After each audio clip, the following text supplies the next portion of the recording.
Police कमरे के bathroom में दाखिल हुई, जहां वो सूटकेस रखा था। पुलिस ने सूटकेस को बाहर निकाला। फिर जैसे ही उस सूटकेस को खोला गया, सबके होश उड़ गए। सूटकेस में एक महिला की लाश थी, जिसे टुकड़ों में काटकर बंद कर दिया गया था। आइए जानते हैं कि कैसे इस घिनौने कांड को अंजाम दिया गया, उस महिला को काटने वाला था कौन और उसने क्यों काटा। इसके साथ ही ये भी जानना जरूरी है कि पुलिस ने अब तक इसमें क्या कार्रवाई की। नमस्कार, आप देख रहे हैं इन खबर और मैं हूं आप सभी के साथ ब्रह्मचारी आशीष। बेंगलुरु के हुलू मावू इलाके के रहने वाले एक मकान मालिक ने गुरुवार की शाम 5:30 बजे दक्षिण पूर्व पुलिस कंट्रोल रूम को फोन किया और बताया कि उसके किराएदार ने एक संदिग्ध बड़ा सूटकेस कमरे में रखकर छोड़ा है और वह मौके से फरार हो चुका है।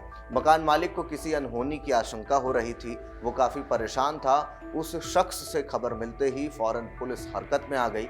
पुलिस की एक टीम मौकाए वारदात पर जा पहुंची, जहां वो मकान मालिक पहले से पुलिस का इंतजार कर रहा था।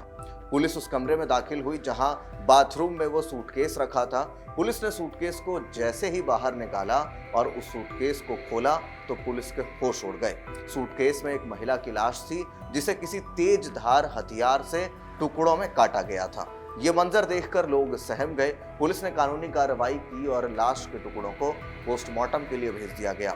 अब बारी थी शिनाख्त की। सूटकेस में जिस महिला का मुर्दा जिस्म पुलिस ने बरामद किया, वो 32 साल की गौरी अनिल संबेकर थी, जो अपने पति राकेश के साथ किराए के उस मकान में रहती थी। गौरी ने मास कम्युनिकेशन से ग्रेजुएट किया था और फिलहाल बेरोजगार थी। वही उसका पति राकेश एक निजी कंपनी में कार्यरत था और इन दिनों वो वर्क फ्रॉम होम कर रहा था। वो महाराष्ट्र का रहने वाला है। बेंगलुरु दक्षिण पूर्व की पुलिस उपायुक्त यानी डीसीपी सारा फातिमा ने इस मामले में जानकारी देते हुए बताया कि पिछले 1 साल से गौरी और राकेश डोडा कन्हाली में रह रहे थे। मकान मालिक और पड़ोसियों के अनुसार दोनों के बीच अक्सर झगड़े होते रहते थे। सूत्रों से पता चला कि गौरी कई बार राकेश पर हाथ भी उठा चुकी थी। वो उसके साथ मारपीट करती थी। इन झगड़ों और मारपीट से राकेश तंग आ चुका था। वो अंदर ही अंदर गुस्से से भरता जा रहा था। गुरुवार यानी 27 मार्च को भी राकेश और गौरी के बीच जबरदस्त झगड़ा हुआ। दोनों की आवाजें कमरे के बाहर तक आ रही थी। दोनों के बीच बहस इतनी बढ़ गई कि गुस्से में आकर राकेश ने अचानक घर में रखा एक तेजधार चाकू गौरी के पेट में घोंप दिया। उसका गुस्सा यही नहीं थमा। इसके बाद उसने उसी तेजधार हथियार से गौरी का गला रेतकर उसको मौत के घाट उतार दिया। कत्ल के बाद वो शांत बैठ गया और लाश को ठिकाने लगाने के बारे में सोचने लगा। इसी दौरान उसकी नजर कमरे में रखे एक बड़े सूटकेस पर गई। बस तभी उसके शैतानी दिमाग में लाश के टुकड़े करने का आइडिया आया और उसने गौरी की लाश को बाथरूम में ले जाकर उसके टुकड़े टुकड़े कर दिए और फिर उन टुकड़ों को उस बड़े ट्रैवल सूटकेस में ठूस दिया। मगर राकेश उस सूटकेस को कहीं ले जाने के बजाय बाथरूम में ही छोड़कर फरार हो गया। डीसीपी सारा फातिमा ने बताया कि पुलिस को संदिग्ध सूटकेस की जानकारी मिली थी। पुलिस जब मौके पर पहुंची तो पाया कि सूटकेस में कोई सामान या कपड़े नहीं, बल्कि एक महिला की लाश टुकड़े में थी। इस घटना से इलाके में सनसनी फैल गई थी। उस कमरे में रहने वाले राकेश नाम के शख्स ने पहले बेरहमी के साथ अपनी बीवी का कत्ल किया और फिर मुर्दा जिस्म के टुकड़े टुकड़े करके एक सूटकेस में भर दिए थे।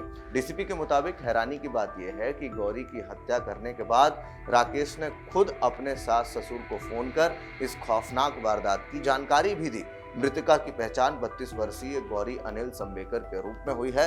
राकेश एक निजी कंपनी में काम करता था और फिलहाल वो वर्क फ्रॉम होम था और डीसीपी दक्षिण पूर्व के अनुसार पति पत्नी हुली मावू पुलिस स्टेशन सीमा के अंतर्गत रहने लगे थे। दोनों महाराष्ट्र से थे। शव को पूरी तरह सूटकेस में भरकर रखा गया था। मकान मालिक ने शाम लगभग 5:30 बजे दक्षिण पूर्व पुलिस नियंत्रण कक्ष को इसकी जानकारी दी थी। उसी के आधार पर इस मामले का खुलासा हुआ है और अब आरोपी पति राकेश की तलाश की जा रही है। यह मामला अब चर्चा का विषय बना हुआ है और इस मामले को लेकर के आपकी क्या प्रतिक्रिया है, कमेंट बॉक्स में जरूर बताएं। पति पत्नी का विवाद इतना बड़ा रूप ले ले कि पति अपनी पत्नी को टुकड़ों में करके सूटकेस में बंद कर ले, ये कहां तक उचित है? और लगातार इस तरीके की जो घटनाएं आ रही हैं, इसको लेकर के आप क्या कुछ सोचते हैं, कमेंट बॉक्स में जरूर बताएं। बाकी के अपडेट्स के लिए देखते रहिए इन खबर। धन्यवाद।